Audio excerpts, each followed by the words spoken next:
আসসালামু আলাইকুম এভরিওয়ান, আমি মিমোস আর্ট থেকে আপনাদের ওয়েলকাম জানাচ্ছি। আজকে আমি কথা বলবো আমাদের বারান্দায় রাখা কুঞ্জলতা গাছ সম্পর্কে।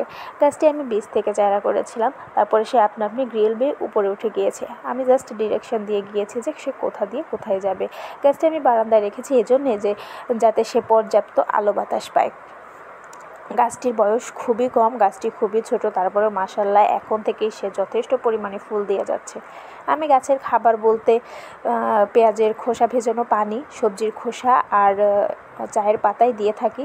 মাঝে মাঝে ডাল একটু ছাঁটাই করে দেয় যাতে পুরনো ডালগুলা পর্যাপ্ত শক্তি না নেয়, নতুন ডাল গজাতে যাতে পর্যাপ্ত শক্তি পায়, এজন্য মাঝে মাঝে কাটাই ছাঁটাই করি আর কি।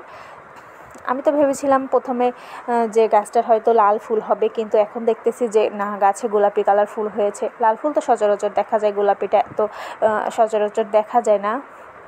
তো নতুন ফুলের দেখা পেয়ে আমি তো মাশাআল্লাহ অনেক খুশি।